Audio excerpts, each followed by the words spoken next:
Thanks for watching the Beans and Dice. You're listening to the Beans Rob, are and we Dice working now, Rob? podcast, a podcast I think so, good. about Are we on? how we game. Oh, geez. Technology, man. It's not my thing. I think we're good. I think we got this thing fixed. We need to hire some people because this is not okay. Yeah. This is unacceptable. Hey, folks. I'm Carlos. I'm Rob. And we're the Beans and Dice podcast, a podcast not about technology and how to stream. No, of course not. Because that is not what we do well. We need a person for that. We need people. But we are a podcast about How we game. And I'm going to open up the phone line right now because, man, that took a long time just to get streaming. Please let us know if the audio is coming through and we're all in. That was just yeah. We had a little bit of trouble going live. We're resetting up after the Dice Tower retreat, which is going to be our main topic of the night. Although, of course, we always encourage everyone to call in with whatever you want to talk about, and we'll chat about what you've been playing, what you've been doing. But in the meantime, we will have a discussion about our retreat, the Dice Tower retreat Orlando that we were at the last week. Wednesday, Thursday, Friday, Saturday, Sunday. Yeah, it was fun. 5 days of gaming, It was fun. nonstop gaming. Phone lines open, 813-618-7099, folks. That phone line is open for you to call in to talk to us about your experience at the Dice Tower Retreat. Or if you weren't there, as many of you probably weren't, just you can talk about what you've been up to or ask us questions about what we played, what we did. And I was just telling Carlos before we went on about an hour ago, I sat down and went through, I documented my Dice Tower retreat by taking photos of every game that I played so that I could eventually go back and log them all. And I still were, 4 or 5 days past retreat now. And I haven't And you're just getting to it? I haven't logged them yet, but I actually sat down right before the show and wrote down my list of games. I told Carlos I felt a little regret after the day after the show on the ride back, or the day after the retreat, I should say, on the ride back. I felt like, oh, man, I didn't play as many games as I wanted to because there were a lot of games that I had made mental notes of or had actually written down ahead of time that I wanted to play. We got a call coming in, Robert. Oh, okay, already. Go to it. Beans and Dice podcast. State your name. Where are you calling from? It's Will from Tampa. Hello, William. How are you doing, William? Sorry, guys, I'm sick. Oh, You keep that at home. Thank you for That's staying why home on I'm that. The show. yeah. Yeah, I really wanted to come over, but I know you got the new baby girl, and I ain't getting people sick. You got a little of the con crud? I had a bit of that, too. I did too, yeah. I had a little bit of that, but I don't know. I was just, I Yeah, don't know. it Whatever wears it you, is, wears you down. 5 days of gaming, it'll do that. yeah, we're getting old, man. Can't game as much as we used to without getting something in return. Hogwash. I slept 4 hours a night, and well, a little more than that, a couple of nights, but yeah. You did sleep in I for the will first say- time. I did sleep in once or twice. Yeah. I will say this was a much-deserved retreat, as you can call it. It was nice to get back into some kind of con Yeah. lifestyle. Con with playing games. I know you did Gen Con, but you said that was a completely different experience. That would be an experience. Yeah. I would say Dice Tower, in any regards, would be just pure gaming. Pure gaming. All right, well, give the listeners and the viewers A taste. your the one special moment for you that made Dice Tower Retreat. What was it? I mean, it's kind of. I guess. I mean, for me, was when me, Rob, and Dan, we walked in. We were really early on Wednesday, and Sharon from Dice Tower recognized us. Tom awesome. recognized us, and they just immediately welcomed us and said, "Hey." Tom said, "Hey, would you like to learn a game?" And it was just we would go from right there. I mean, we walked in. We were there for maybe less than 5 minutes. Yeah, I was gonna bring that That up was too pretty nice. if you didn't. That was a surreal moment. Actually, I was on my phone with Carlos about 5 minutes after that. But Will and I walked up to the registration desk there, and Sharon Madden, who I've never actually met in person, but I've seen her here and there. She runs a lot of the Dice Tower events. We walked up, and without even anything, she just said, "I know you guys. You guys are from that podcast." She didn't know the name, I don't think, but she said, "From that podcast." And she said, "I watched the other night. I thought about about calling in, but she's like, I like to check with Tom before I do that kind of stuff because, I'm a representative of the Dice Tower. But she said, I watched the show. I like what you guys are doing. And she pulled our name tags without even having to ask our names. And that was like, that was a moment of, that was like, whoa, okay, recognition. So that was really cool. And then Tom was standing in the doorway across the big hall, welcoming people as they came in. And as I turned around after we got our name tags and we turned around, Tom, comes walking right up to us. He's like, hey guys, I know who you are. And he's like, I watched the show. And he mentioned, he said, I normally watch it. I don't catch it live. I watch it on the replay sometimes. And then he brought us right in. He gave us a little tour of the room, of the hall there, showed us the games, and then immediately sat down and volunteered to teach us Picture Perfect, which was our first game of the con. You and I and Dan, and then I forget her name. There was another young lady there who... Camille? Was no, it wasn't Camille. It was another lady. No, yeah, that was somebody else. Another lady of Dice Tower. Yeah, I remember. We were another one of the guests there. I've seen her quite a bit. Yeah, she came up and then she sat in with us, and the four of us played Picture Perfect, and that was our first game of the con. I mean, we were there for 2 minutes and we had just walked in the door, and Tom's already teaching us a game. So I was taking pictures, and at the end, I asked Tom, I was like, "Do you mind if I take a photo of you?" And he's like, "Hold on, you get over here and get in the photo." I was like, "No." I said, "You taught us the game. I want to get a picture of you that you taught us this game." And so I took a picture of him standing over the game with Dan and Will, and so that was really cool. So that was an awesome first moment there. Well, William, it was a fun weekend. We crammed a lot of us into that one room. I had a good time, and glad to be able to spend it. I would say. What was that? A lot of laughter. Oh yeah, my abs were hurting. I mean, we what just, abs? We acted like a bunch of 12-year-olds, but oh yeah, it was much needed. I would say. Oh yeah, Good stress reliever. I'll be honest. I mean, this is one convention where I really didn't care if I lost some games. I just wanted to play. Just play games. I haven't been like that in a while. Yeah. I just play games. That's what it was all about. Yeah. It was I'm almost contemplating in going to the Dice Tower West. Oh, I have some West, Las Vegas. That's a long way. Wow. I have a friend that lives and he works at Luxor. I stayed at his house while I've gone, exploring in Vegas. So very cool. I'm contemplating. I'm not sure. We'll see what happens. Yeah. But if anything, I'm definitely going to go to Dice Tower East.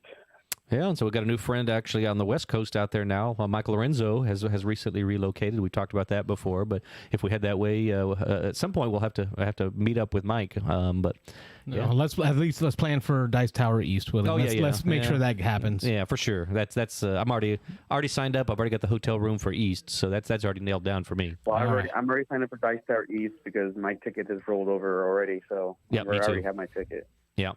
All right. We will catch you next week, I hope, William. Unfortunately, no. I might be out of town for Thanksgiving. Okay. Okay. Oh, that's right. It's Thanksgiving next week. We got to talk about that. Yeah, I don't think we're going to do anything next week. We'll catch you the next week. We have to reschedule something. Yeah. Yeah. I mean, if you want me to do it remotely, I can do it from Tennessee. I'm going to be eating turkey. Yeah, me too. Have a happy Thanksgiving, William. All right, you too, man. Good night, man. See you. Thanks. Talk to you. Phone lines open again, 813-618-7099. That was William, co-host William, who wasn't able to make it today, but he wanted to call in and say hi, and that is a good reminder. Next week is Thanksgiving. Yeah, we got to figure out what we're going to do with that. We're going to try to reschedule or just take the week off. I wonder if Rob and I can do something and then maybe post it that day. Yeah, maybe have like a little podcast live view and then just post it up that day for folks that want to listen to us babble about games. Yeah. Maybe we can go through our whole list of games we played. Yeah. See, I was like a super fest of board game recaps. Yeah, I made my list. I got it right here. I was telling Carlos, oh, another call coming in. Go right ahead. Beans and Dice Podcast. State your name, where you calling from. All set. Let's go. Oh, no.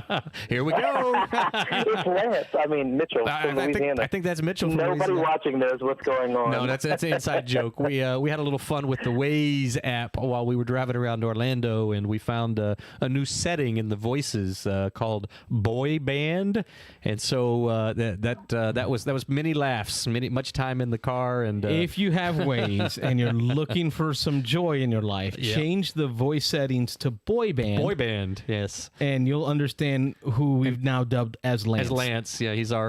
We fictionally named the Lance, but yeah, good times. That's half of what these kind of retreats and these conventions are about.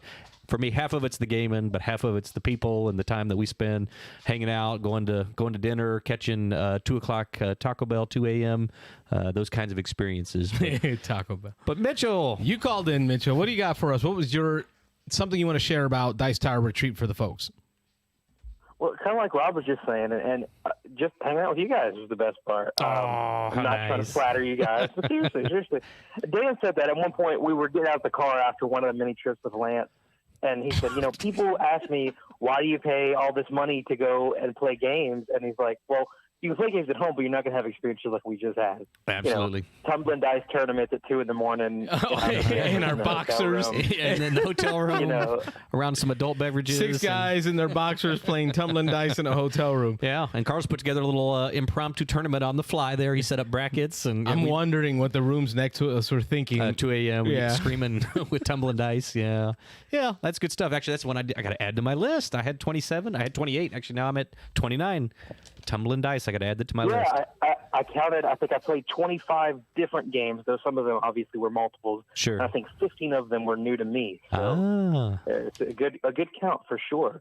The other big highlight, I mean, obviously the games are the highlight, but the game exchange was really exciting for me. So for those watching who don't know, so the concept is that you bring in a game and hold on, my wife is just commenting on tumbling dice and PJ sounds kinky. So it was kinky. It was kinky. No. There might have been some butt smacking going on there, but anyway.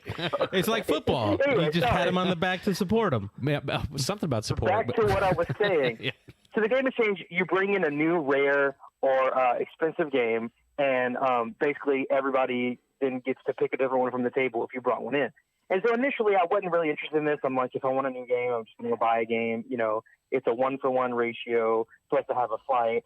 But then I get there, and like every day, there's more and more really cool games getting up on the table. And it's like, yeah, I could go out and buy a lot of these, but it's just like the excitement, like Christmas, right? Yep. And so we pretty much all of us ended up either Carlos brought some games from his place, or we drove over to Barnes & Noble. We all ended up participating, and then Tom ended up putting a bunch of extra games on the table, so everybody actually got 2 games. Yeah. And even if, they weren't the best games out there, it was just the excitement of like, when is my name going to get called? And hearing, I just put up a picture on the board. Say your name. I put up a picture here on the screen showing all the games that we were hauling home from that. Yeah, and I'll mention that there was 6 of us there, so we each got 2 games, except for Carlos. At the very end, Tom still had about 60 or 70 games left. So after hot garbages. After everybody had picked 2 games, and there was a bunch of just hot garbage left, he made stacks of about 10 or 12 games. There were a lot of little pocket games and things, and he just randomly called off 10 more names. And Carlos got called as one of those, so he got to go out and pick a stack. So you'll see back here, there's even though there were only 6 of us and we each got 2, would have been 12. There's probably about 25 games back here just because Carlos had an extra. I got Ankh. Ankh. You were one of the early ones called. So yeah, you got a copy of Ankh. So that was really cool. I wasn't. I had seen at the Miami retreat that they had done something a little similar. Tom changed up a few of the rules, but yeah, I think Tom brought it was over 100 games. He uses this as an opportunity to get rid of his garbage. Yeah, coal some of his garbage. He said that up front. He's like, some of these games are hot garbage. And he goes, if you want to come ask me, and I'll tell you which games not to pick or whatever that'll get left over. But one of the cool things, though, he did, just as a quick side note, he stuffed 3 of the games. He put a $50 Game Nerds gift certificate inside the game. And so if you took a chance on grabbing one of the lower fruits, one of the garbage games, you had an opportunity possibly of getting one of those $50 gift certificates, which was really cool. So that was Mitchell's contribution, was the gift exchange. What else you got to say to the folks, Mitchell? Yeah, what did you enjoy? What was your highlight? What was your game of the con? Mark Stang had asked this actually in the Dice Tower Facebook group, and I know it's not a new game, but I think this is the game I had the most fun with was Captain Sonar. I think over the course of the con, I played it 4 different times. Wow, actually, nice. Chris Yee taught it to me. I was on his team, Yep. and then we on the opposing team was Bonacor. So that was fun, and then the next day I got to play with you guys. Yeah, Carlos and Nick's team just stomped us into the ground. Oh yeah. I never want to be captain again. That was stressful. I like being the navigator guy. Yeah. It's captain is the most stressful in that game. Anybody who's never played, it's 4-on-4 ideally. You can play it with less people, but there's a captain on each side, and then there's a communications expert who listens to the opposing team's captain. There's a weapons person who's powering up the weapons. Engineer manages the powering. I get the theme right for Carlos. Oh yeah, engineer, whatever. Somebody getting all the weapons and the sonar and stuff going, and then there's what's the third one? So I got the communications, the captain, engineer, and what's the fourth one? Oh man, First mate. Is it first mate? First mate charges the system. Engineer controls the which ones get like broken. Yeah, right. I don't remember what when you make maneuvers, you have to check off certain boxes for the directional that you took. It's a real-time game. Everybody's just yelling out stuff. Everybody's trying to communicate with the captain, so the captain's having to listen to the other 3 people on his team, but then they're calling out directions to move the ship on this little grid, the submarine. The other team is doing the same thing at the same time. Whenever you're ready to do something, you yell stop, and everybody stops, and then you fire a missile or a torpedo or launch a sonar or something, and so it's just chaos. I mean, the game takes about probably 10 minutes per session. We played a couple of times just as a warm-up. I think I've only lost once. No, yeah, ever as captain. Okay. Once because Okay. and y'all gave me the 2 new people. You gave me Katie and Ryan. I had one new person. You said you didn't want to be on the same team as Will. That was your own. Yeah. Anyway, speaking of not losing, Carlos, I was looking at. I think it was in the Dice Tower Retreat group that you posted all your stats. You didn't lose many games over the course of the con, man. You had a pretty good record. Did pretty good, I did. Yeah. Actually, I really did. I lost a bunch, but I played a bunch. But I think that's because you played a lot less games than the rest of us, Carlos, because you were playing like 2 games a day, averaging of Clash of Cultures, right? Yeah, that was his game of the con for sure. So maybe you were just being selective because you didn't want to get into games you thought you could lose. You think I really selected 4 Gardens? Is that a game that I would select? What was that one? That's not 4 Gardens, but what's that one called? I got it here. Oh, it's it is the one 4 with that Gardens. tower, Yeah, the 4 weird Gardens. tower thing. I thought it was called something else, but that's it. 4 that's Gardens. not my Yeah. thing. Yeah. Mitch, it was great spending time with you, man. Not me. It was great spending time with you. I really enjoyed it. I'm looking for an excuse to make our way to Louisiana, so I need you to keep us abreast of any cons in the area that you're going to be attending, because then maybe Robin and I can use it as an excuse to get out there for sure. I'll drive it. I know he'd rather fly, but I'd rather drive. Oh, God. That was not quite as long as St. Louis, so I'll have to think about it, but yeah. Yeah, I mean, Southern Board Game Fest keeps getting postponed because of COVID, but things are better in Louisiana now, so I'm thinking in early 2022 it should be viable. So let us know. Yeah. I'll keep you guys apprised. Yeah, that's definitely, we're looking forward to that. It was great hanging out with you. I'm glad you chose us over BGG Con, which is going on this weekend. Which is right now. Yeah, exactly. So I know lots of people are out at the big BGG Con, and so that's a pretty big one. But I'm flattered that you chose to come down and hang out with us, and it was good times. Lance will never forget it. I know Lance will remember those good times. So thanks again, Monday man. I was driving around for work, and I had Lance telling me where to go, even though I knew where to go. I just got to do it. Just need to hear it. Yep. On that note, right, you've arrived at your destination. See you, Mitch. Thanks, Mitchell. Have a good one. Later, guys. Bye-bye. That was Mitchell Prudhomme from New Iberia, Louisiana. He joined us at Dice Tower Retreat. So it was our second time getting to actually see Mitchell in person. He came here for summer vacation this last year, but he came and spent time and stayed with us, like 6 of us in that one room. 6 of us in one room. That was fun. That was experience. It was only the first night because I grabbed my own room the second night with family. Yeah, you bailed out. I brought my family out there. Phone lines open 813-618-7099. Looking for your stories on what you loved about the Dice Tower Retreat. Any of your experiences. We were talking about the exchange. I think we were on the exchange piece. So cool. you were describing how it was run. Right. So again, go ahead. I don't know. What do you think about the whole Bonacore being pulled first? Like you brought it up. Well, I didn't say anything about that. It didn't bother me any. There was a couple people in our group who were a little sideways that the fact that Bonacore's name. I mean, it's a complete lottery, and so what happens is everybody who contributed a game on Saturday night, I think it was at 8:00. They took it was an honor system. Tom mentioned, hey, this is complete honor system. If somebody wants to lie and say they brought a game and they didn't, that's on them. If they need a game that bad, then whatever, it is what it is. So they just asked everybody who had brought in a game and contributed it to to take their name tag, their registration tag. There you go. Get your badge. And their badge. We don't need those stinking badges. And throw it in a box. And so they piled them all in a box. They took them in the back. They shook them up. They mixed them up. Just a quick side note on that, though, is that when you bring a game, again, as Mitchell mentioned, Tom asked that it be a brand new game in shrink, or that it be a rare game, a hard to find, maybe out of print game, or that it be an expensive game. So if it's open and it's been played, it's okay, but it needs to be in good shape, and it needs to either, like I said, be rare or expensive. And so, our group, we all kind of bought, like we mentioned, we ran to Barnes & Noble, picked up some games. We brought $40, $50 games. I brought games from my house. You did. You were the only one who... I was getting rid of some of my stuff. Yeah, and I had one game that I brought as well. But there were some high-end games, let's say, because there were... Somebody brought... Nick got a full Kickstarter out of it. Right, I would say the Descent, the new Descent game with the game mat, and somebody had new Descent. Yeah. Right here behind me. Big Descent. There it is behind me. Yeah. With the mat. Right, with the play mat. And a custom miniature. Custom set of miniatures for the game. Yeah. Right. And then... There was other high-end stuff. I know Nick ended up getting, he was one of the, I think, number 3 person called. He got the full Kickstarter all-in pledge of, help me with the name, it's League of, or it was the pirate game. Nick, you need to speak it in the, Nick's in the chat, so Nick can tell us what it was. Yeah, Nick will chime in. But there was some real high-end games there. There was an all-in Chronicles of Crime that had every expansion. What was that other Kickstarter, the B, started with a B? I don't remember. There was a bunch of them there.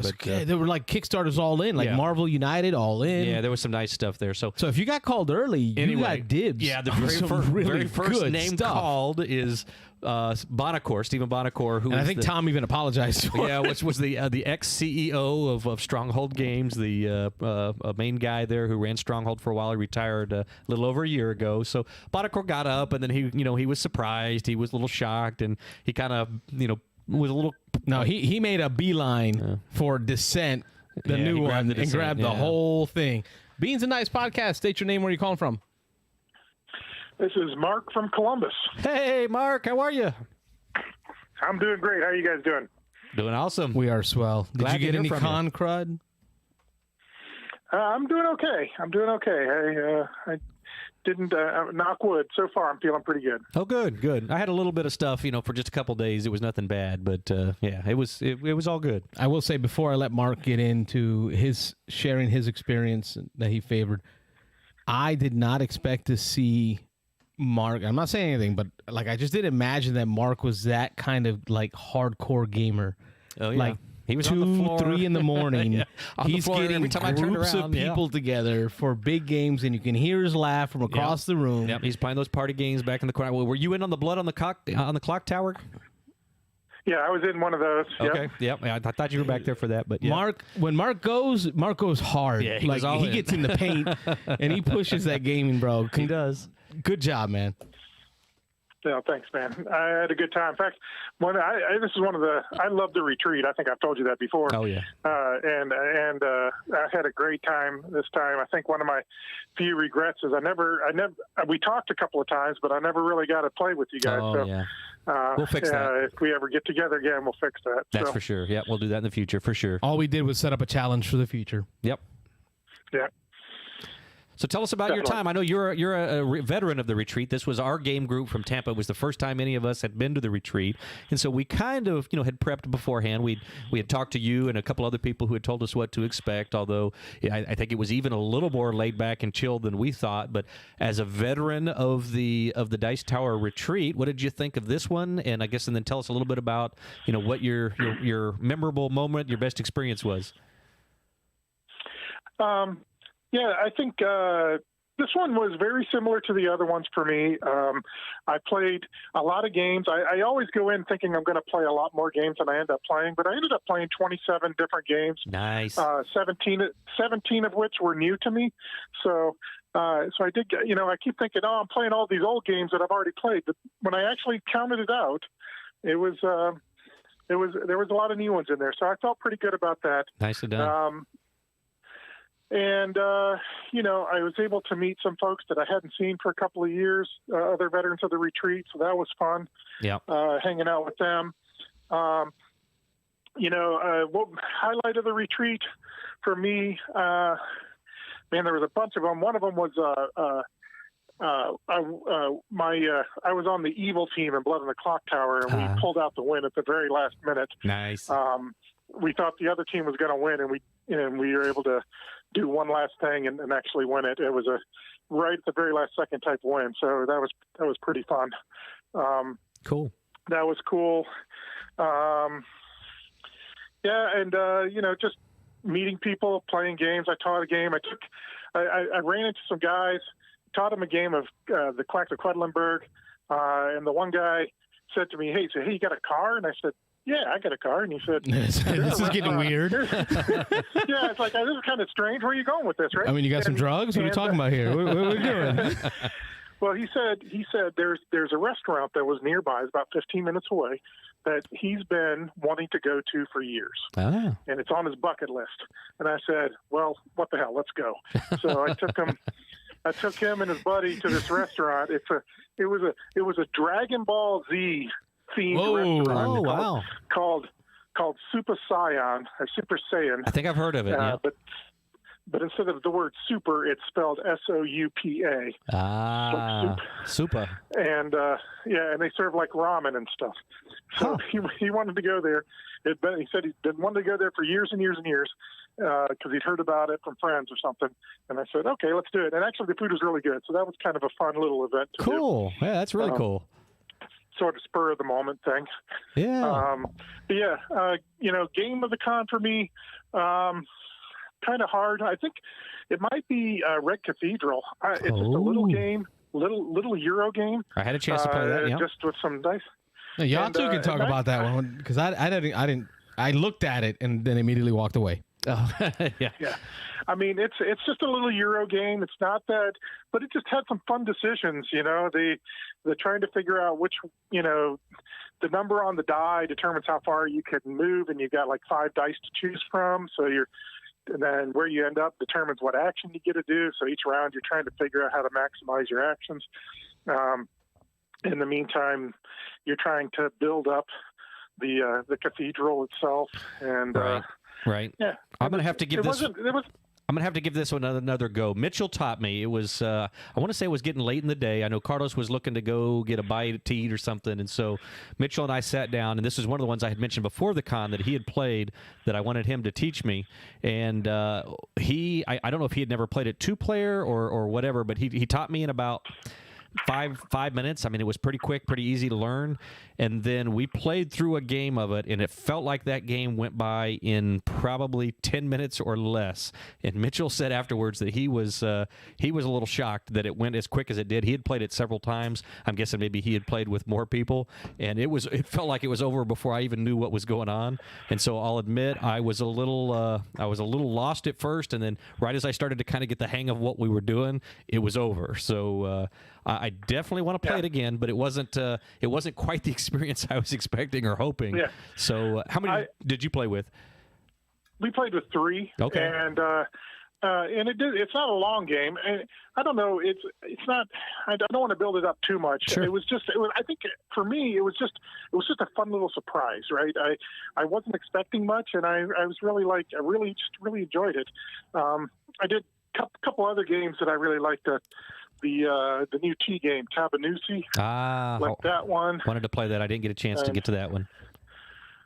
And then I played a game called Magnate, the First City. Oh, yeah. And that wasn't in the library. A friend brought that game, and it was a long game, but, man, it was a really neat economic game. It was all the actions were very easy. It's basically the Housing Crash, the board game. Oh, yeah. you spend most of the game buying property as the property prices are starting to skyrocket, buying property, building things on them, and then you got to sell before the crash.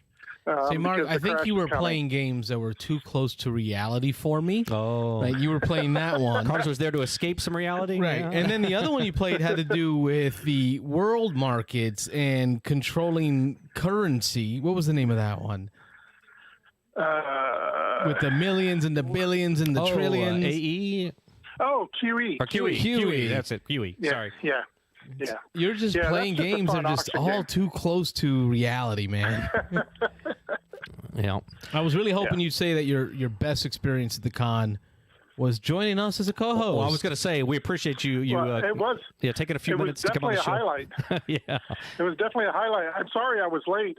We were out at dinner, and it just took a little longer than I expected because I think I told you our dinner reservations were at 6, and we didn't get back till 9:30. So yeah, that's not a problem. Ran a little long. We'll take you any which way we can get you. So, folks, if you want to see Mark staying on the show as a co-host, go and check out the recap from the Dice Tower Retreat live call-in show. Yeah. We also get video bombed, photo bombed. Yeah, I was going to say, Tom dropped in. So while you were there, BJ from Board Game Gumbo called in right as Tom walked up. And so we got the two of them kind of on chatting. The stream was a little interrupted, and so we apologize. I know Carlos... I recorded what I could. He recorded it and posted the replay. Pasted it together, posted it up there. So the beginning of the stream we put up today, we're in the middle of talking about a game, so it's a little abrupt coming in. But again, we were in a convention that we didn't have any...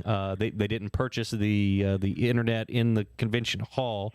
It was, I guess, an exorbitant cost. So, what I will say on that, folks, and Mark is doing a great job of evangelizing it, is get us to 1,000 subs. Yeah. Once we get to 1,000 subs, we can stream straight from the phone, which means I can actually use the 4G internet connection on the phone to stream the show from anywhere. And speaking of which, we hit 400 subs, this so week. We're getting I think there. it's because of Mark. Like we were just under 400, yeah, we like 390 for like 2 weeks. And then Mark comes on and we're at 400. Boom, done. Hey, Mark, we appreciate everything you've done for the show. We appreciate you being a viewer and a caller. Yeah, and getting the opportunity to meet you. I hope this is not the last time we hear from you. Keep us posted on what's going on in Ohio. Definitely will. Have a good night. Thanks for calling, Mark. Have a good night. All right. Bye. That was Mark Stang from Columbus, Ohio. Friend of Aaron. Yeah. Friend of Aaron. That's how he got a hold of us. He's a veteran of the Dice Tower Retreat. I know when I got into that chat group on Facebook, Mark was in there. He knew everybody. So welcoming. Oh, and he's such a nice guy. I mean, insane. He was so nice. He he came up, and I know there was a point he came up to us when we were playing Meadow, and Will owns Meadow and was teaching it. Oh, I'll stop that story right there. Beans and Ice Podcast. State your name. Where are you calling from? This is Ron from Atlanta. Oh, say that name again. Ron. Ron from Atlanta. Hello, Ron.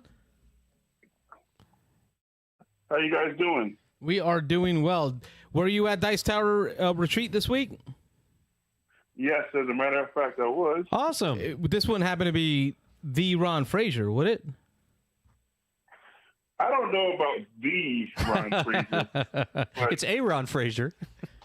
I'm a Ron Fraser. It is Ron Fraser, my man. How are you? Welcome to the show. First time caller. Yes.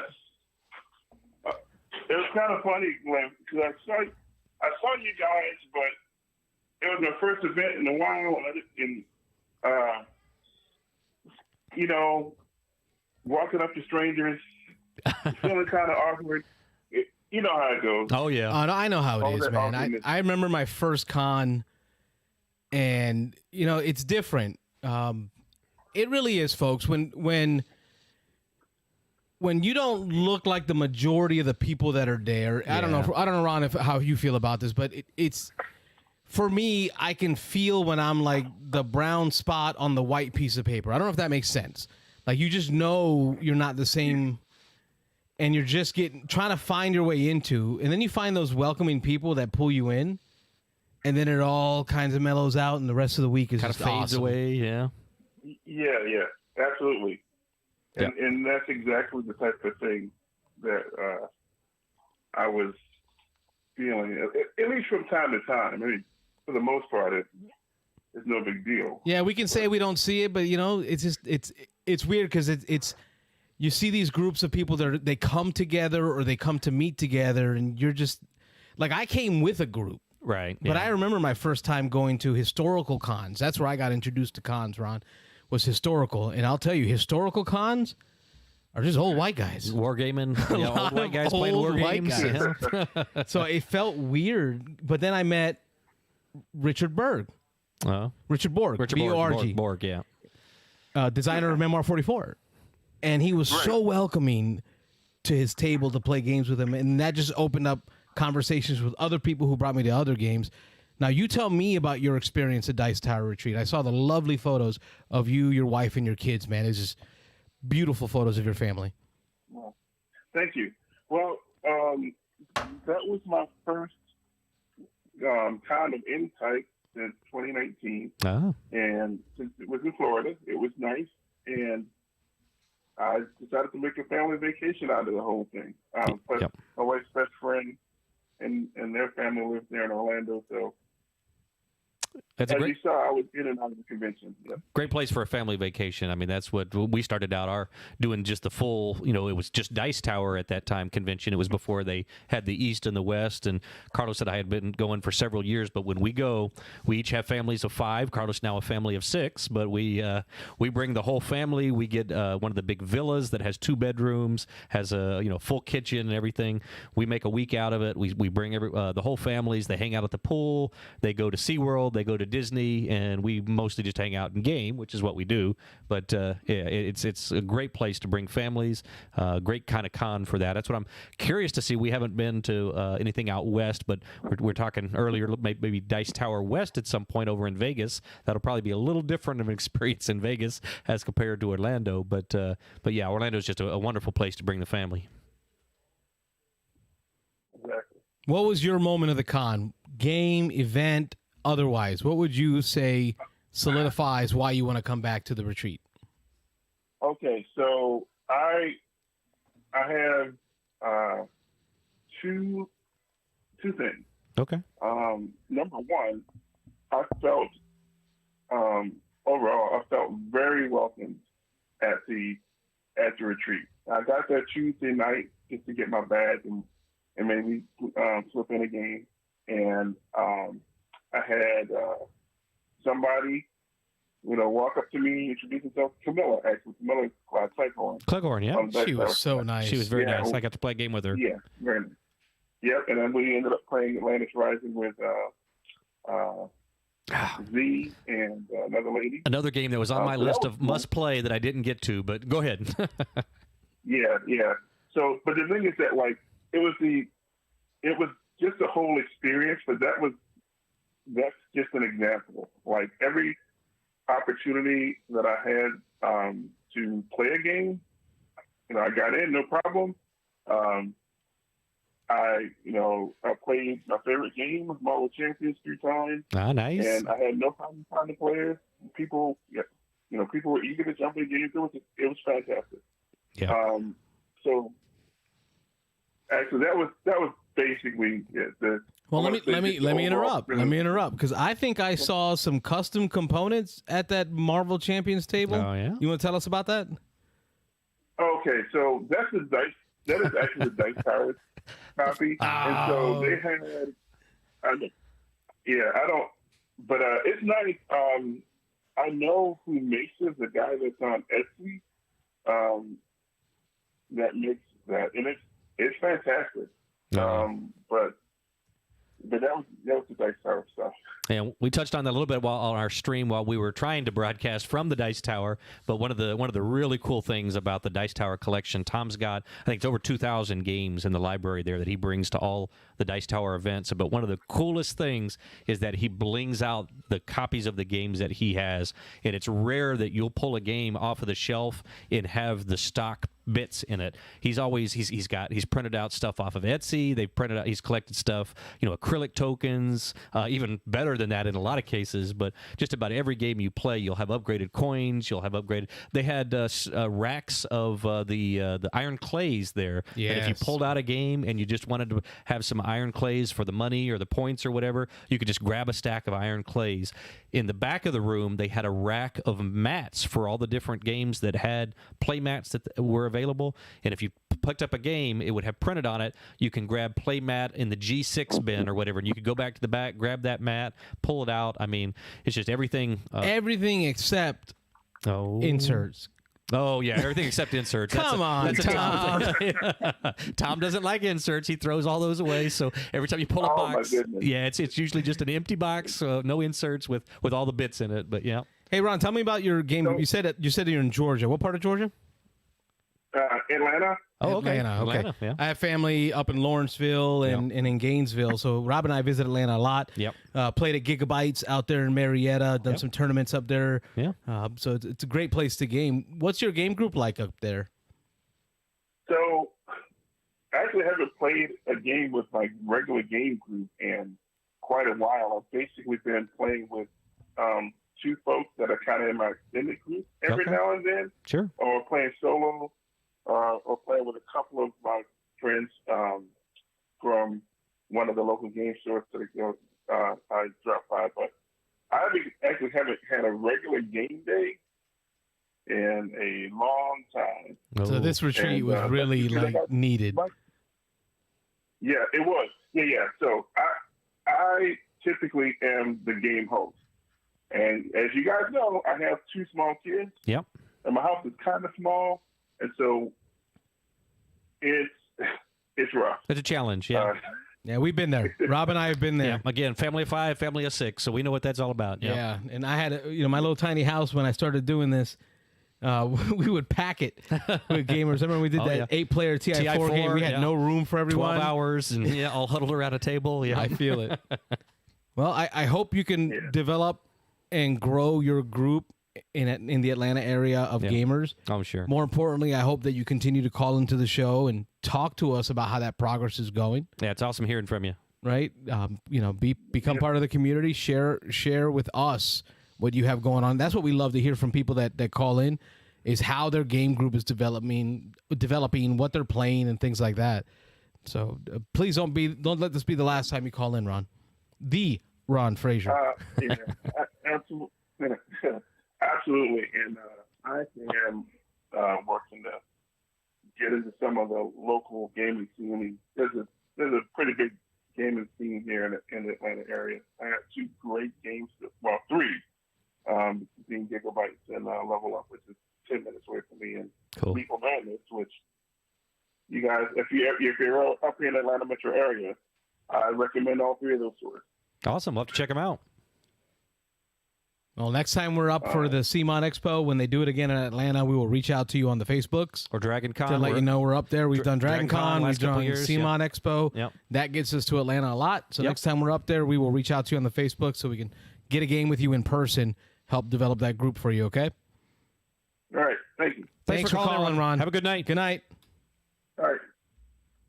That was cool. That was cool. Yeah. I didn't expect Ron to call in. Making those contacts, yeah. I know Ron. I guess Ron does. To me, I've seen Ron. I've seen him walking around the con, and I was like, but not just that. Before that, I've seen Ron in the groups online. Oh, okay. Right, and everyone's like, "Oh, that's Ron Frazier." Yeah. And I guess I get nervous. I get nervous going up to people to say hi. Well, you're a lot better than that than I am. Well, you're horrible at it. I'm horrible at that. But it's weird to me going up to someone that I've never met personally, just to say hi. Yeah, it's so weird. unless we happen to be in the same game, I don't really get the opportunity to build a relationship with you. Right. And I never did get into a game with Ron, but I did a lot of passing by him. Yeah, well, I saw him watching him play different games, having interactions with folks at the con. So it's so cool that he called in. Another caller. Beans and Dice Podcast. State your name. Where are you calling from? Hey, Carlito, this is Nick. Hey, Nick Oben, how are you? Outstanding. Yes, I'm sorry, Nick Oben, calling from Wesley Chapel, Florida. Hello, Nick Oben from Wesley Chapel, Florida. Yeah, no, I'm doing great. Happy Thursday. You guys are busy tonight. Tell you what, I've actually tried calling in a couple of times. Oh, boy. Yeah, we should stress we've got the one phone line right now. So if you get the busy signal, keep calling. We'll fix that one of these days. Once we hit 1,000 subscribers, go to 2 will commit. Go to 2 lines. I will commit to subscribing to a call-in show software, which gives us multiple lines and places to hold people. I'll commit to that. Big time. Once we hit 1,000 subs. Love it. Love it. Very good. No, you guys have already covered a ton of the retreat highlights, and I know we're coming up actually at the top of your hour, so I'll. Hey Rob, whose turn is it? Whose turn is it, Rob? It's Nick's turn. Is it Nick's turn? It's Nick's turn. Nick, it's your turn. Yeah, finally, it's my turn. So my highlight was the yellow flags. Oh, yellow flags. Yeah. So we were. I think it might have been Friday. And we were looking like, what are we going to play next? And it was kind of like we had an odd number, maybe 5 people, and it's tough sometimes to find a game for 5 or 6 people. Sure. And there was a lovely couple sitting at a table with Res Arcana with a yellow flag, yellow and green. They had them up. Meaning they were looking for a teacher, and they were looking for a player. Yep. Exactly. And it's like I love that game. I actually just taught it to Landis, my 10-year-old, last week, and it went really well. So I'm like, I literally just taught this game. I'm going to go. I think I told Rob, hey, Rob, I'm going to go teach them Res Arcana and play. And that way you guys only had 4. And you taught me the correct rules to it just a couple of weeks ago, but go ahead. That's right. Is that a slight at Michael Lorenzo? Oh, no, well, not directly, but we clarified that behind the scenes already, so we're good. But go ahead, Nick. There you go. We're good. But Ernest and Paula were their names, cool. And it went so well. It was awesome. Great. They appreciated having the teacher. I loved teaching the game and bringing some enthusiasm to the table, and then kind of being a little bit of a guide during play. There were cards that I was familiar with that are new to them, and so Paula might play a card, the wind-up man, for instance, and not really know exactly how it works. And so you explain it, and she's like, oh, that's great. And it turns out it was a great combo for her. She had such a fun turn. I was like, this is exciting. You're going to have an amazing turn next time. Cool. And Ernest ended up winning, and they had a great time. And then I continued to see them, of course, throughout the weekend and say, hey, Ernest, hey, Paula, how's it going? And it's just fun. So from then on, I think Mitchell and I talked about this a little bit. We would look for the yellow flags and see with excitement, like, ooh, are they playing a game that I know? Because if they are, I want to jump in and be that helper, right? And be that teacher. So that was really cool. Yeah. That was my highlight. And we've been to a handful of cons. Most of my experience has been Dice Tower cons, one way or another. But that's been one thing that at Dice Tower Con, and again, I haven't been to a whole bunch of different cons, but that's always been something. They've always had the flags or the signs the player wanted, the teacher wanted signs that you can put up, and it's just easy to find people to play a game. I'm going to interrupt and throw my little story about the flags. Yeah. I think my favorite moment of the flags was getting towards the end of Dice Tower 2017, might have been. Okay. And we're trying to learn Kemet, Rob and I. Yeah. And I think William might have been there. It was like Kemet. We're trying to learn Kemet. Yep. And we put up I remember that now that teacher you're saying wanted it. Yeah, sign. yeah. And we've got a table full of like our leftover snacks from the con. We brought them all down to try to munch on them. Yeah. And this guy just walks by and he's like, oh, I could teach you Kemet real quick, but I got another game. I have another game or a dinner or something. I think it was a dinner. I think he had dinner plans. Okay, something he was so on he his way to. teaches us the game. Yep. And then immediately says, you know what? I love this game. Can you just set me up? Yeah, I'm just going to play. Yeah, whatever he I was skipped doing. his whole dinner. Yeah. Like he had dinner plans with friends, skipped it just to play Kemet with us. I mean, that's how cool the flags are at the retreat. Yeah. Yep, good stuff. And by the way, in case you hadn't seen in the chat, Sea of Legends was Sea of the all-in Legends. Kickstarter. That was it. I didn't catch in the chat, but okay. And not only did Nick get to be picked third to pick his game, he also got picked up for the magician show. Oh yeah, that was really cool. Yeah, a little filler there that Tom had put together. One of the attendees, one of his friends, I guess, there was a magician. It actually was a pretty dang good magician. But Nick got randomly called out from the crowd and got to go up front and be the victim.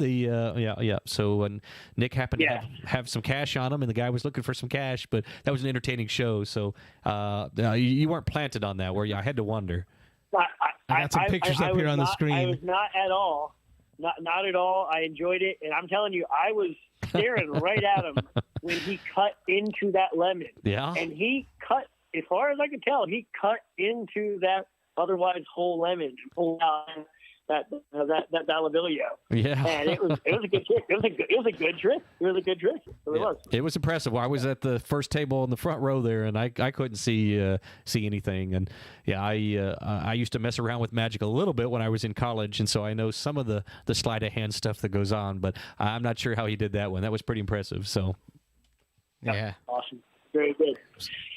I will say, Carlos, not to make you feel any more like sadness or regret about the whole. I got picked third instead of first thing, but I had decided by the way, since you helped me out with my contribution, if I got called before you and Descent was still on the table, I was going to grab Descent and hand it right to you. Bonnecourt took care of that. But we know how that went. It was just fun watching him try to figure out how to put that thing in his tiny Corvette frunk. The Corvette that everybody was taking pictures of. Corvettes don't have trunks anymore. They have the engine in the middle now. The mid-engine, yeah. So they have this tiny little frunk with the front trunk. Yeah, exactly.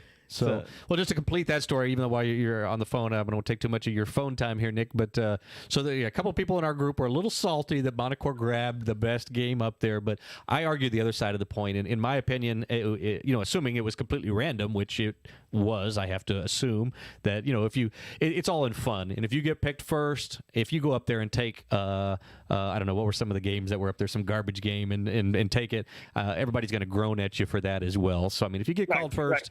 Go grab what you're going to grab. It was good with me. So anyway. I think the top 3 picks actually went in about the right order insofar as descent, and then the number 2 pick grabbed the mystery bag, right? Oh, That was the number 2 pick, was grabbing the mystery bag, and then not everyone loves Sea of Legends and the pirate theme, and it is an app-driven game, which rubs people the wrong way. But the point is, you go after those big Kickstarters after that, right? Yeah, and for so sure. I know someone grabbed. Listen, I can't complain. I got Ankh. Yeah, he got Ankh, and you were picked like 6, 7, I or 8 or 9? brought Blitz Bowl. Yeah. Right, and the Space Marine game, and I walked away with Ankh. Not so bad. I mean, it can only be better if I was one of the suckers that brought like Pandemic. Like, what kind of suckers give away Pandemic? Yeah. And by the way, and I'll let you guys go. You can take one more caller. I do have to say, though, fantastic mug there on the show. I love seeing that on the show. That's hey, watch this. It doesn't tip. Does it tip over? Look at that, Rob. I bet I can knock it over. You want me to try? I bet I can make that tip. And we'll work on your Easter basket. Oh man, looking forward to that. Inside conversations, jokes, but that's right. Very cool. Good stuff. Great seeing you. It was fun hanging out with you. Yeah. I'm sorry you missed we had a great time. I'm glad to have seen you. Glad to have spent the weekend with you. We got to do this again. Join us for the next Dice Tower if you can. Nope, that's Nick. So, I think that was Nick. yeah. I think he was wrapping up there as we cut him off there. Speaking of the mug, Robert. Yeah. So midstream here, I asked your daughter to bring me another beer. Oh, it didn't happen. Yeah, it did. It totally did. Oh, did she? Oh, she had the baby. I saw. She was walking around with the baby. She's holding the baby. She was a little side distracted. By the way, phone line's open, 813-618-7099. We started a bit late, so we're going to drag it a little longer. So let's get another call. Please call in. Talk to us about your experience at the Dice Tower Retreat. But she brought me a beer off of the countertop. Was it a warm beer? It was a warm beer. Oh, way to go. All right. It's like Oktoberfest over here. Bring me a cold one. But it's like German beer, like just like straight, flat, room temperature beer. Good girl. Good girl. It was still good. It was still good. It's beer. It's a great daughter you got there. She grabbed it quick. I think what we're going to do, Rob, is because we didn't even you keep touching your list like you're going to do something with it. It's going to happen. I'm going to get a chance to talk about this list. But no, because the folks are going to call in. They're going to give us one more phone call before we go home for the night. We'll record a show. Yes. Yeah, let's sit down. Let's record and talk about every game we played. If we can get William here. See, I'm not going to get into depth on all 29 of them. But, why not? Because we'd be here for days. But. That's the point. We're going to give the folks a super mega show on Thursday. All the games we played. Right. And we'll give it to them early Thursday so they can watch it anytime they want on Thursday. Okay, sounds good to me. While they're stuffed with turkeys, whether cooking or whether watching football. Let's get together. Let's make sure. And even if we do this remotely, just by video with audio, whatever, we'll figure it out, folks. Yeah. For you, we will drop on Thursday a super mega long show where we're going to go over all the games we played. I think Mark said 27 games he played. He said 27. I'm up to 29 now on my list, so I think I got him beat. I counted mine. Yeah. 12 different games. 12.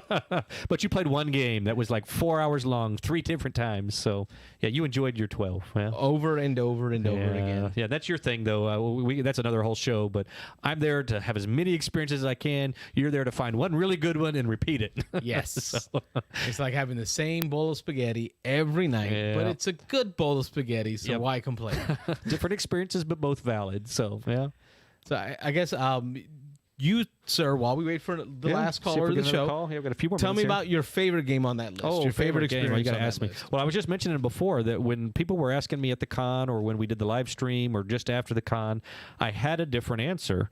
But I'm going to go back in retrospect now that we're, 4, 5, 6 days after the con. The game that really sticks in my mind and that I think I'm going to have to go buy, I'm looking at my list here just to be sure, was Aquatica. Clash of Cultures. No. Aquatica, that was your game. Aquatica was really, that was a surprise for me. It was a game that I wanted to play. I love the theme. I have 3 fish tanks at home. I've got 2 saltwater that'll tanks. do it. So I love those underwater games, and so I wanted to try Aquatica. And I keep hearing about Abyss. Abyss I just acquired, and I haven't had a chance to play it yet. But Aquatica was kind of like the second game. It's like Abyss was the big one, and then Aquatica's nice too. But Aquatica really stuck with me. I played it I think 2 or 3 times during the con. It was one of the few games that got more than one play. Actually, maybe the only game that I played more than once. And I'm liking it. I'm hooked on it. We played it. I played it only with the expansion. I think it was just twice that I played it. Oh, with the expansion? We only played with the expansion both times, so I don't know what the base game is like.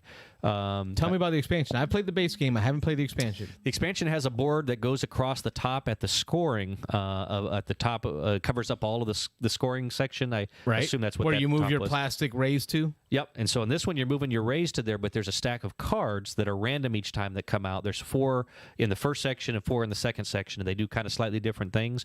But when you put your ray up there, it gives you on the left side, it gives you an immediate bonus, and then it gives you a power, a special thing you can do, like adding 2 every time you buy a card, or adding 1 to your power every time you dominate a card, or I forget what they call it, the pitchforks or the tridents. On the right side, they are in-game scoring things. So when you put yours up there, you get an immediate ability, immediate one-time thing that you do, and then at the end of the game, it will score you like a bonus point for every card in your scoring pile at the end that's power 3 or less, or that's 4 gold or less. So different scoring bonuses. In-game scoring bonuses, yeah. And so it was kind of really cool claiming those things. And there's also a race. If you're the first one to put one of your pawns up there, if somebody can come on it afterwards, but they have to spend 1 more than you did to do it. And it's gold coins that acquire it. And then I don't know if this was in the base game, but you also, you can, if you don't have enough gold to acquire one of those cards, because they're expensive, they're like 7, 8, 9, 10 in that range, you can actually discard victory point cards that you've already banked to then reduce the cost. So I would get a 2 or 3 little $2 or $3 coins, victory point cards up there. Then I would just spend those early to then put a pawn up there to have a power, an ongoing power now for the rest of the game, to get a +2 every time I do a buy, or something like that. So I found that paid off in my second game. I believe I won the second time I played, and it was that strategy. I jumped on that early to do those, and then late I jumped on the in-game scoring ones and got those up there. And so it really was cool. Again, I haven't played the base, so I don't know how that differs from the base game. Mark is in the chat. He says, in his opinion, always play with the expansion because the base game is too fast. Oh, okay. And that's what actually, when we pulled it out the first time, somebody came by and they said, "Oh, you're playing with the expansion." And we mentioned, yeah, this was for 3 of the 4 of us. It was our first time playing. And they said, "Oh, the expansion makes it drag. So try not to." I liked it. I liked how quick the game went. So I can understand why this person said that. Okay, yeah. Now, it depends on your feeling what drag means. Yeah, see, I don't know what the alternative is. In Mark's I haven't played it the other way, opinion, too fast is not enough time to really get your engine going. Yeah.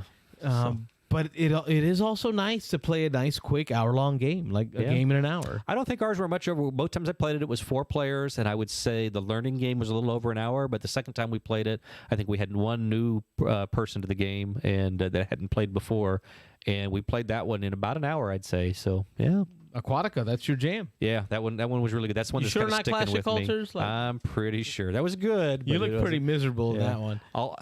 Actually, I have had other opinions about that. I thought about that. We'll save that the for last couple of days, but the full game recap. Yeah, we'll talk about that one later. The Thanksgiving special. I think I found out why I'm not enamored with it like you are. Because you suck at 4X. You probably haven't played it to death on the computer, and I played it for years on the computer. I'm not a computer gamer. I don't have the attention span to sit there and do it. I think that's it. It's faster and just more immediate gratification, the computer version, than the board game version. We need to play the fast variant and see if that fits for you. Yeah, maybe. Double advanced might make you feel better. Yeah, maybe. Let's hit the stream comment chats. Let's see what we got let's catch here. Up real quick. Yep. Let's see. You guys ever notice that the shadow from the hyphen in the thumbnail weirdly cast that was out? Mitchell. Come on. Yeah. Anyway, next comment. It had to be the educator coming up with our formatting over there.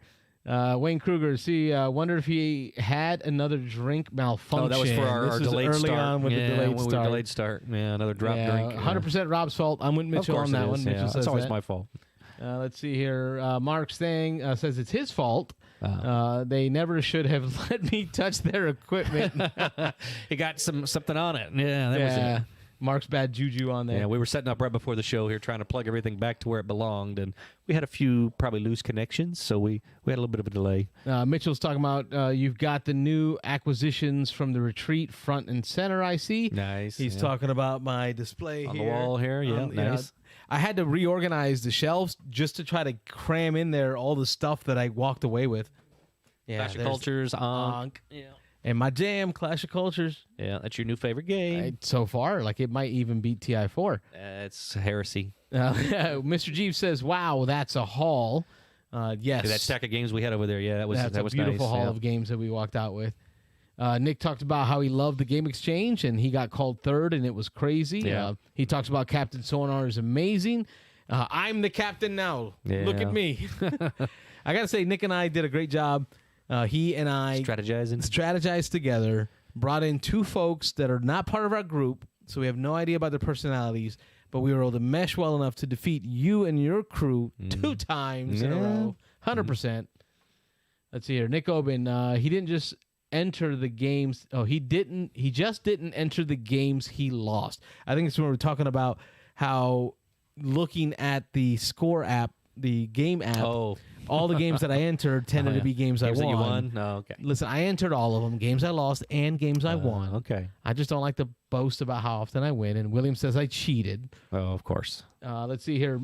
Gray Board Gamer, that's Dan Urzik. Dan came with us, says he got the Conquerud. Oh, did he? Yeah, he got a little of that too. Sucks. Yeah, I've got a little still, but yeah, it wasn't bad. Yeah, it passed through. I'm better today, but that's expected. We're talking for so many hours. Yeah, and you get that dry convention center air.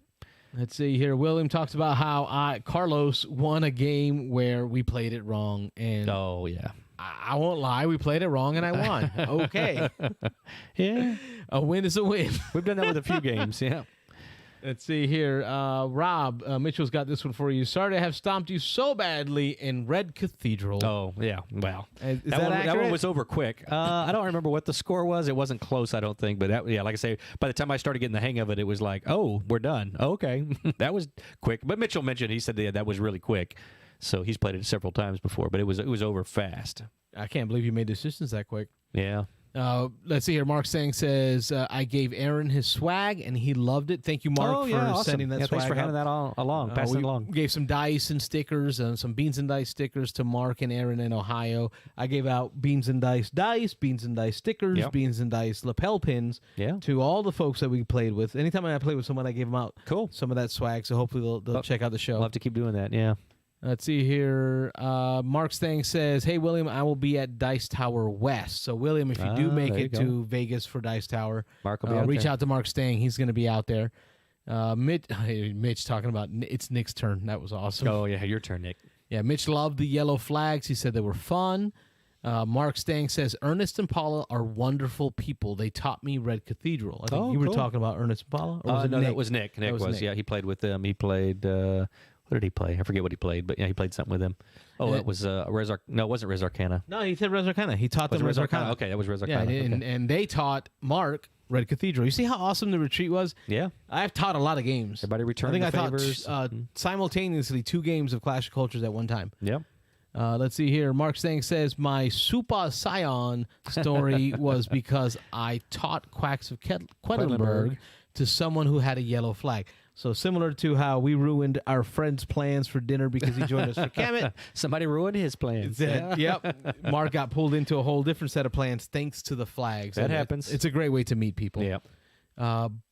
Mark Stang says Barrage. That was the all-in one. Oh, Barrage. You're right. It was one of the games in the stack of the exchange. Yeah, the B game. The B game. Barrage. Mark got me. Yeah. Mark understands me. I would have grabbed a Barrage if I'd had the opportunity. Yeah. Yep. Let's see here. Hanging up on Nick is not cool. Mitch, not the first time that's happened to Nick. Yeah. It's just it's a thing. Listen, it's not your turn anymore, Nick. You're Bye. done. You're done now. Mr. Jeeves says the retreat sounds incredible. I will say it was so different than the con. Yeah. The con is so a little different. more And this high is probably energy. why you slept in, Robert. Yeah, it was different. Yeah. At the con, Robert is up at like 6:30 in the morning. Well, there's always something going on. There's shows, there's gaming 24/7. Or there's waiting in line to sign up for the day's activities. There and you like go. that's one of Rob's big activities. Got to be up is 6 getting up to first thing in the sign up. morning to be first in line. Yeah. So he can run by all the binders at the convention to sign up for the different demos. Yep. Because if you don't get there in time, you don't get signed in. You got to go on the wait list. I like it when somebody teaches me a game. That's for sure. Yep. So when Kyle, Mr. Jeeves of Chi-Town, shout out to you. Mr. Jeeves, when we go to the retreat, it was so different because there was none of that. Yeah.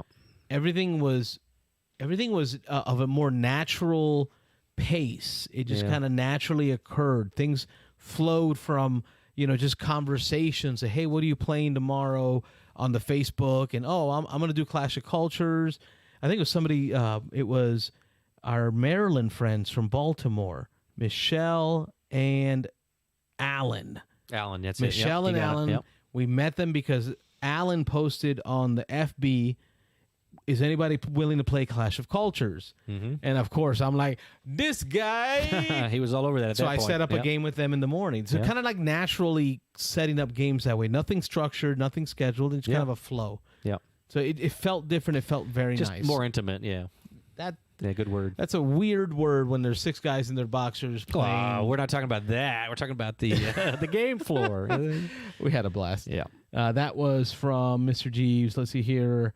Mitchell says, I want to be on the show recapping retreat games. Okay. Yes. Make that happen. Let's make that happen. Have you Let's up on the big schedule screen that. over here or something? Yeah. As a teacher, I'm sure you're off next week. So Yeah. maybe we can pick a time Right to up here. just set up a video cast and we just go through all the games we played. Mitch, I'm going to take you up on that.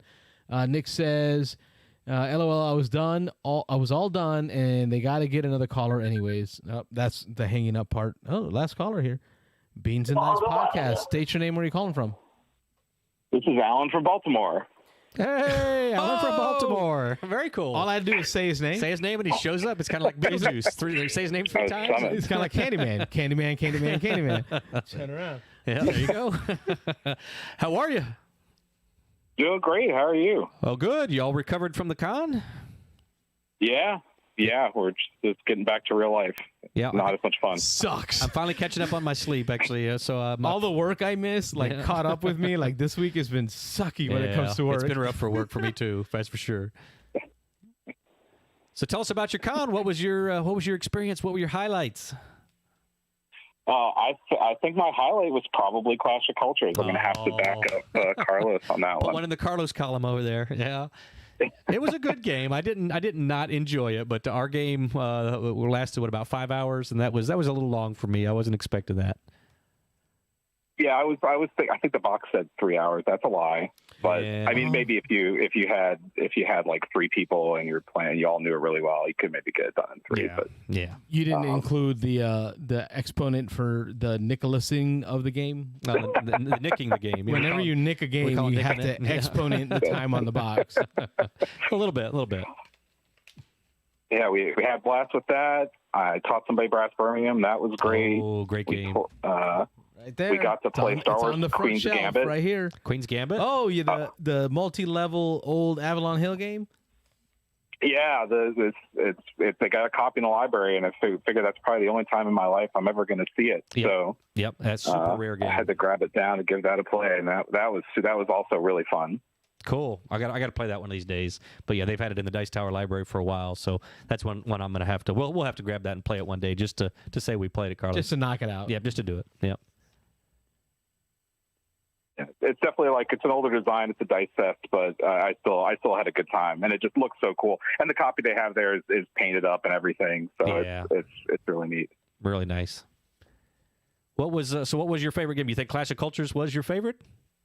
I think that was probably my favorite out of Really? the new games that I tried there at the con. I mean, that was one that I immediately went on my phone and ordered Okay. before we even got back to the hotel room that night. So Can't talk you into something else. It's Clash of Cultures, huh?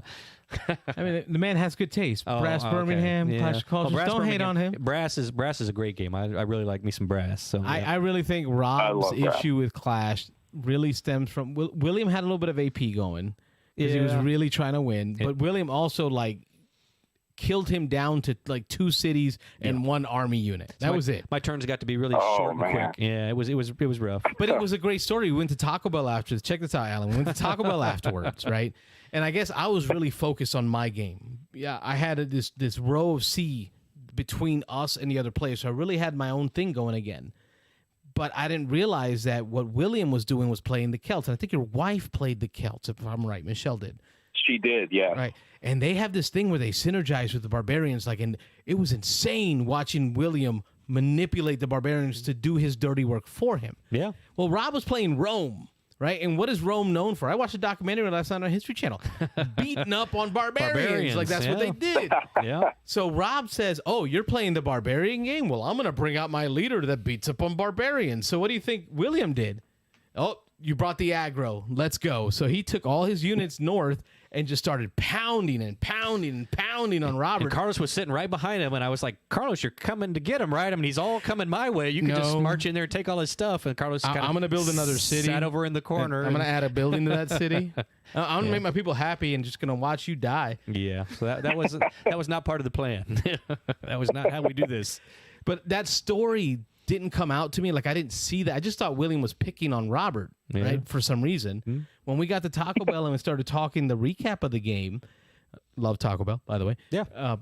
That story of, I brought out this leader. William's like, I brought out this leader, and he lets me do this with the barbarians. And then all of a sudden, Rob's like, oh, well, I bring out this leader who's going to kill all your barbarians. So I had no choice but to go get his leader. So, like, those little intricate things. That's not things. quite the way it started, but that's a longer story. So, Clash of Cultures, my man. Yeah, I think that's one of those games that's always going to have those emergent stories. Like Twilight Imperium, you're going to have those kind of epic, the alliances that are broken and made. And we end up having mostly just a Cold War where Michelle kept trying to, she kept amassing on my borders, but she never quite could come in. And then Nick kept making false overtures of peace, saying, "Oh no, it's fine. I'm putting all these armies here, but it's just for defense. Don't worry about it. I'm definitely not gonna." Of course. Oh wait, look, I just took over all your cities. Oh, that happens. Yeah, had to be an Oben. Yeah, that's an Oben thing. Yeah. Well, it was great meeting you and your wife. How did Michelle? What does she think of the Clash of Cultures system? Is that something you think you two will play maybe in the 2-player variant?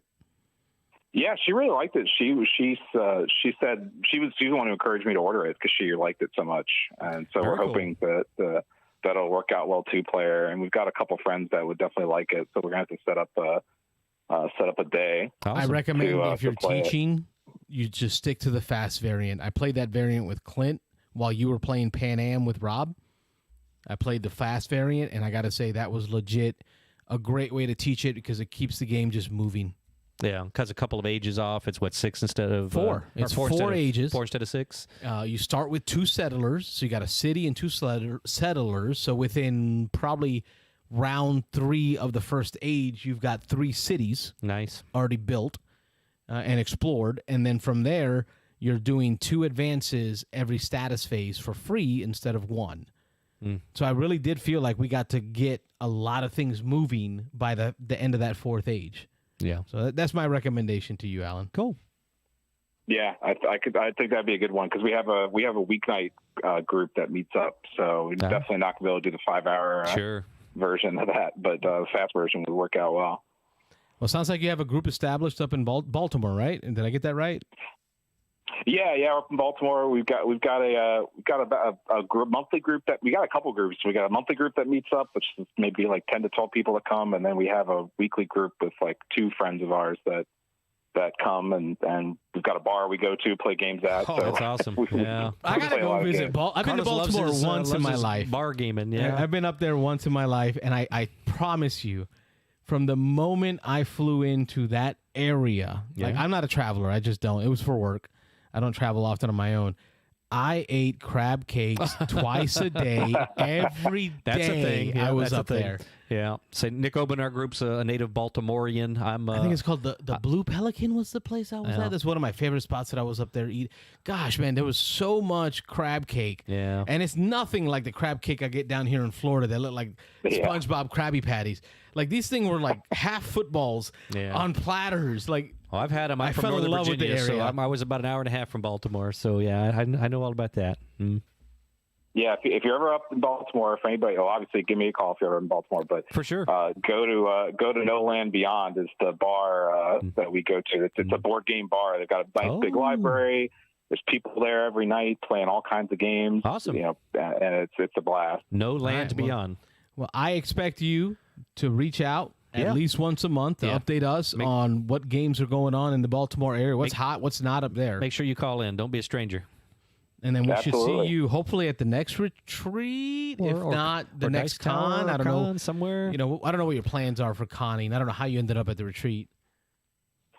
We usually go to Dice Tower East most years. Okay. I don't know if we'll make it next year, hopefully. Okay. But I'll definitely go to another retreat again at some point because I loved it. It's probably one of my favorite convention experiences. We're going to be at PAX Unplugged next month. That's the next one on my list. We're gonna do that one of these years. Let's see, Francis and Anthony offered us a couch if we Yeah. make it up there.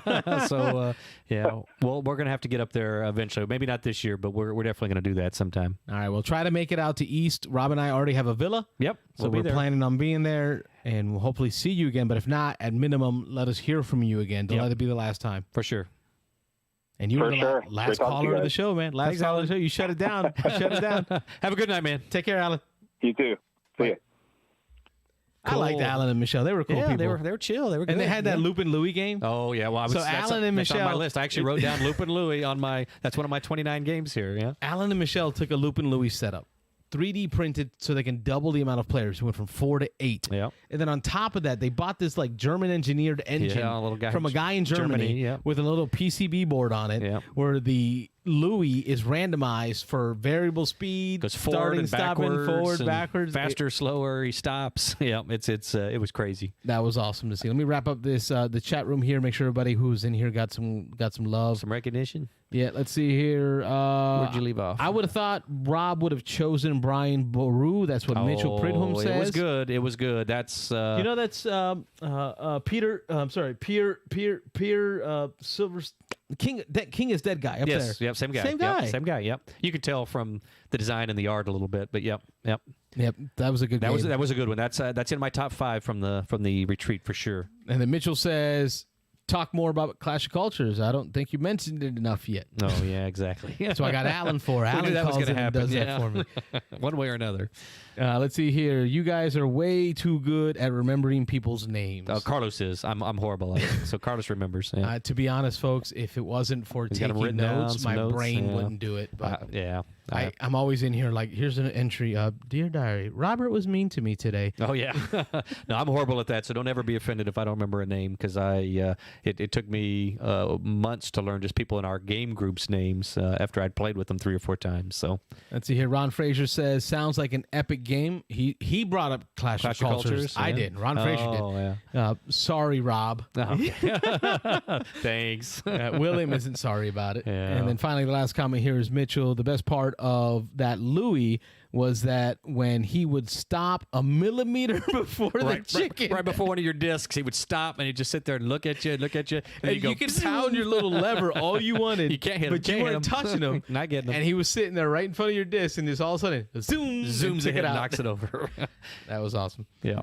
Rob, great show. Another great show. Yeah. Another great show. I'm glad people called. This is awesome. When people call, keeps the show moving, keeps us motivated. High energy. That was good stuff. Yeah, that was definitely high energy. We didn't get to talk about our games. Yeah. That's all right. Like, I didn't even get an opportunity to talk about Clash of Cultures. Like, we didn't do a whole... just for 20 minutes, but that's okay. We'll ignore that. Just wait for the Thanksgiving mega show. We're going to talk to you about every game we played and our I guess, quick bite reviews. We'll do it. Yeah. Check out the YouTube channel. I posted up my first Kickstarter preview I've ever done. Yeah. Ron Rich had called in a couple weeks ago, sent us a copy of his Kickstarter game. We played it at the con. Yep. So I provided a preview on the channel. Let me know what you think of the preview video. First shot of the preview. Is it something I should do more of? Should Rob and I go through some of the games that we love in that style? Let us know what you think. And let us know what you think about what we're doing here on Thursday nights. If you like what you're seeing, tell people about us. Like I say, Carlos is committing to some upgrades in the channel. If we can hit 1,000 subs, We get 1,000 subs. I can stream from this phone right here. Yeah. From anywhere. And that allows me, at that point, I'll go ahead and get the upgraded software. We can get lines, not Awesome. just one line. Yeah. Phone Multiple lines. lines. We can actually say phone lines. Awesome. Yeah. So great con, great show. Thank you everyone for watching. We will catch you not next week. Yep. It's Thanksgiving. Enjoy time with family. We'll do a pre-recorded, though. We'll We're post gonna something up. Pre-record our review of all the games we played at Dice Tower Retreat. Yep. So it's going to be a little mega show for y'all. A couple hours, I hope, of just content for you to enjoy on Thanksgiving Day. Thanks for being fans of the Beans and Dice podcast. Be sure you subscribe. He's Carlos. And he's Rob. We're the Beans and Dice Podcast. A podcast about how we game. Thanks for watching. Have a good night, everybody. Good night, everybody. Thanks for watching the Beans and Dice podcast. Don't forget to like and subscribe.